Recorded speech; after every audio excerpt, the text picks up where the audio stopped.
Hello दोस्तों, स्वागत है आपका मेरे YouTube चैनल पर। और ये है गौतम बुद्ध की सीरीज का तीसरा पार्ट। रात घनी हो रही थी। पीपल वृक्ष के नीचे सिद्धार्थ ने आंखें मूंद ली थी। निर्णय स्पष्ट था, सत्य मिलेगा या फिर प्राण त्याग दूंगा। ध्यान में बैठने के बाद सिद्धार्थ के मन ने उनके पिछले जन्मों के द्वार खोल दिए। उन्होंने देखा अनगिनत जन्म, अनगिनत रूप, कभी राजा, कभी साधु, कभी गरीब तो कभी योद्धा। हर जन्म में वही चक्र, जन्म, दुख और मृत्यु। सिद्धार्थ ने जाना यह केवल मेरा नहीं, हर जीव का सत्य है। रात के दूसरे पहर में सिद्धार्थ ने आंखें भीतर की ओर गहराई तक टिकाई। उन्होंने देखा संस्कार और कर्म कैसे आत्मा को बांधते हैं। लालच, क्रोध, मोह, यह वही जंजीरें हैं जो हर जीवन को पुनर्जन्म में खींच लाती हैं।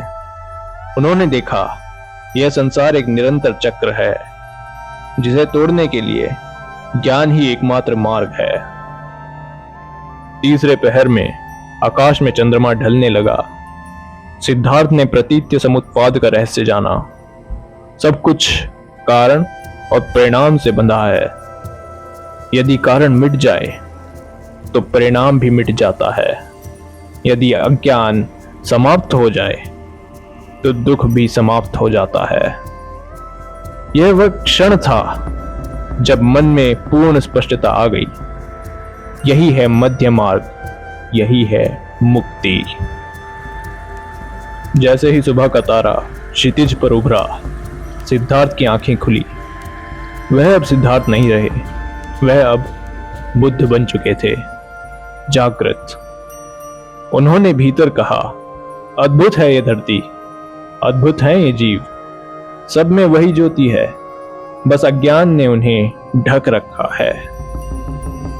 वह वृक्ष अब बोधि वृक्ष कहलाया, जहां एक राजकुमार ने न केवल अपना बल्कि पूरी मानवता का मार्ग बदल दिया।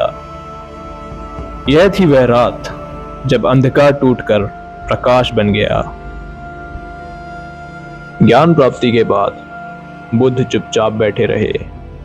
सिर्फ उनके चेहरे पर हल्की मुस्कान थी, आंखें गहरी करुणा से भरी हुई।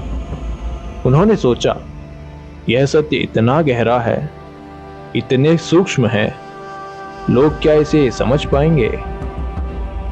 कुछ पल के लिए उन्होंने तय किया, शायद इस सत्य को अपने भीतर रखना ही बेहतर होगा, क्योंकि लोग अपने मोह और अज्ञान में इतने उलझे हैं कि वे इस सत्य को सुन नहीं पाएंगे।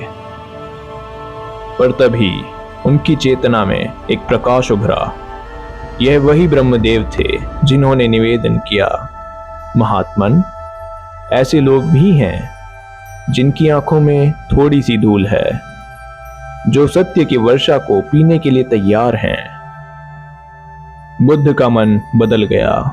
उन्होंने कहा, यदि एक भी जीव है जो इसे समझ सकता है तो मुझे इसे साझा करना ही होगा।